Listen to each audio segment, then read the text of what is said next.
bem? Está começando mais um programa nosso aqui. Eu fico feliz por sua companhia. No programa de hoje vamos falar mais uma vez sobre algo que é extremamente necessário que você compreenda, talvez para ajudar a si próprio, ou para ajudar uma outra pessoa, ou para que você fuja de tal situação. Nós vamos falar sobre o vício da pornografia. Temos percebido a quantidade de pessoas que sofrem por serem escravizadas por uma mente que trabalha muito em função de uma sexualidade equivocada, que se tornou um vício. Por que essas coisas acontecem? Porque acontece inclusive com pessoas excelentes, pessoas de bom nível, pessoas de caráter, pessoas de família. Como elas caíram em tal cilada?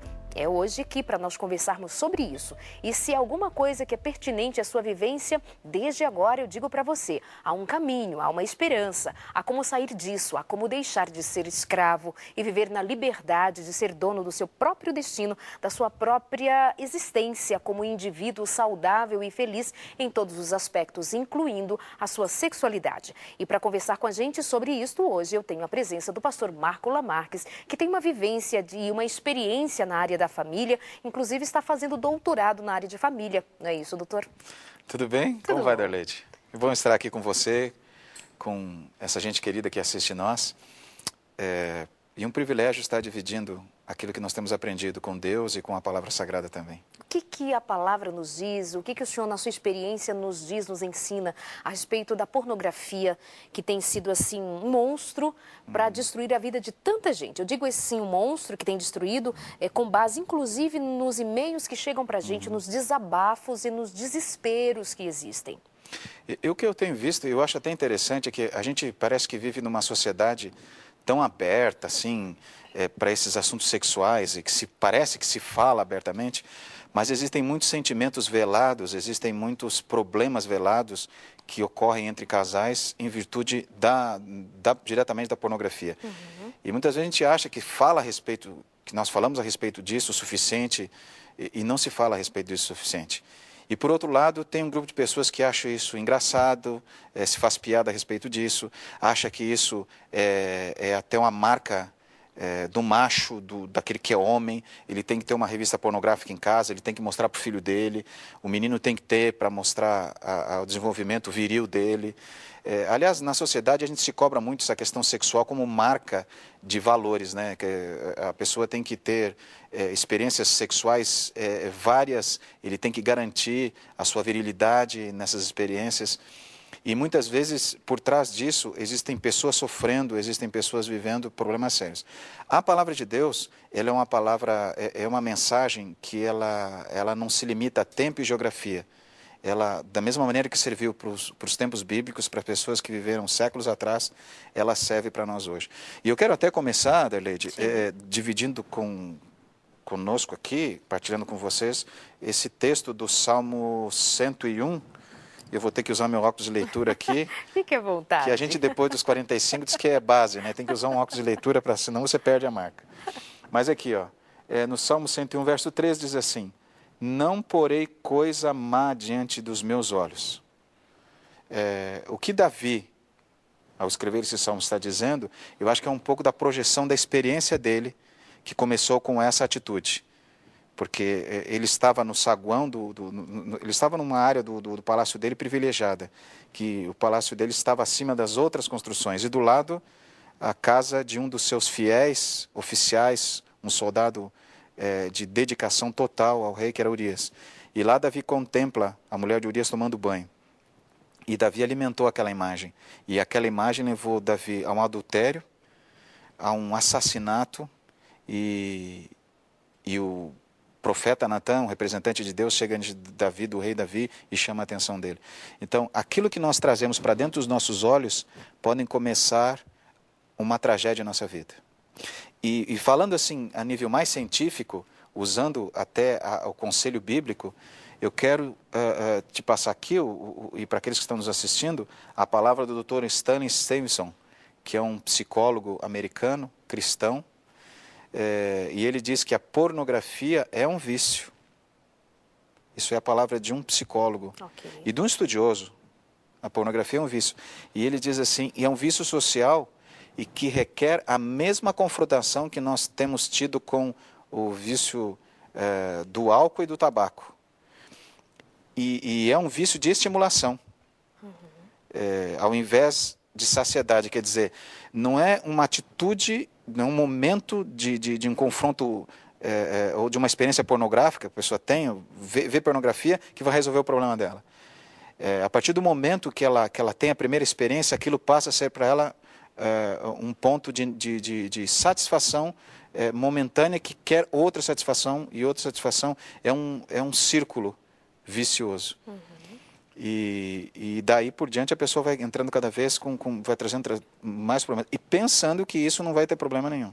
E eu acredito que o que mais escraviza no sentido da pornografia ou de qualquer imagem ou coisa má, se utilizando dessa palavra do salmista, é que aquilo que nós apreendemos em nossa mente, em nossa memória, em termos de imagem, ela fica ali onde quer que eu vá. Eu fecho os meus olhos e ela está ali presente, eu fujo, eu não quero pensar nisso, mas as imagens que eu vi quando eu já estou me adiantando de imaginar que pode ser que alguém que esteja nos assistindo acessam sites pornográficos, se utilizam de revistas masculinas ou deste gênero para fazer, dar vazão ao seu vício, ele acaba se tornando escravo porque ainda não é um alimento, não é uma bebida, não é algo assim que eu preciso tê-la. Ela está aqui, ela me acompanha.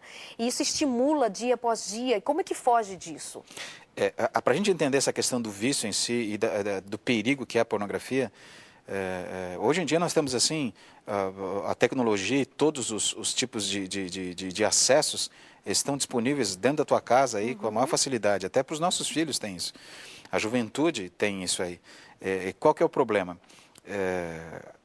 Os vícios de comportamento, eles não envolvem nenhuma droga externa. E aí que está o problema, porque a gente acha que é uma coisa simples, é algo assim que não tem problema nenhum. Mas as pesquisas indicam que eles causam mudanças químicas no cérebro. Então o que acontece quando uma pessoa está na frente da pornografia?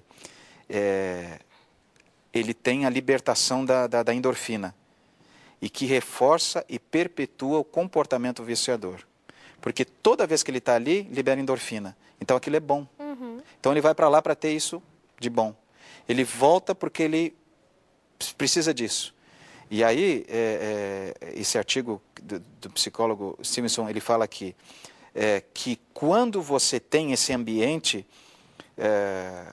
e você permanece nesse ambiente, você passa a ter um comportamento padrão.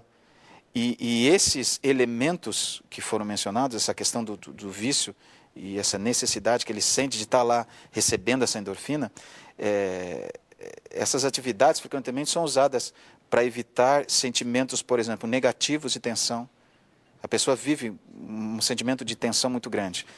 Tristeza, aflição, perda, rejeição, inutilidade, baixo amor próprio ou fracasso. Então, o que o viciado faz? Quando ele passa por um problema de frustração, sente essa frustração, ele quer um remédio para aquilo. Então, ele corre lá para a pornografia dele.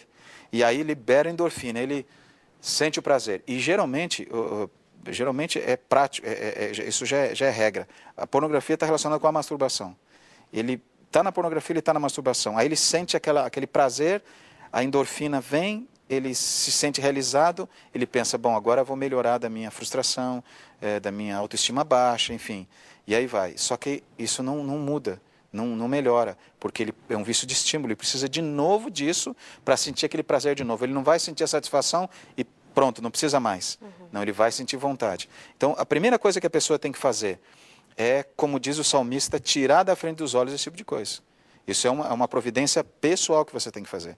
É claro, buscar a ajuda de Deus, mas existe, Darleide, necessidade de ajuda profissional, de procurar um profissional que tenha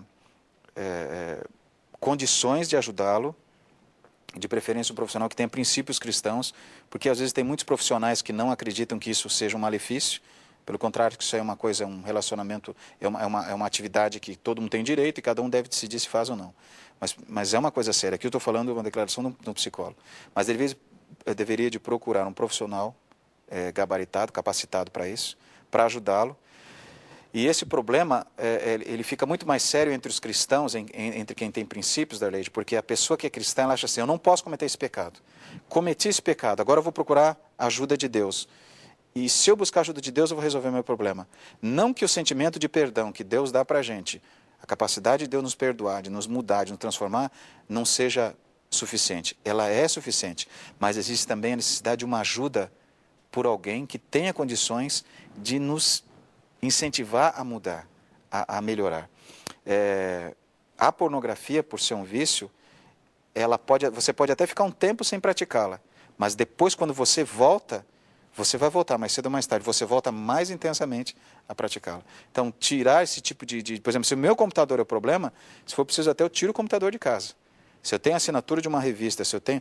E acontece que quando uma pessoa já entrou nesse processo, já avançou nesse processo, fica, como você mesmo disse, a mente fica tão maculada que ele olha para uma pessoa e enxerga a pessoa sem roupa.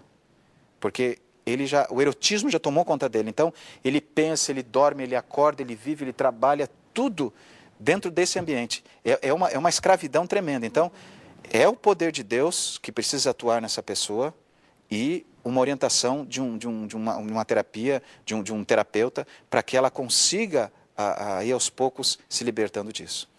Ok. Vamos falar ainda mais sobre isso, tá?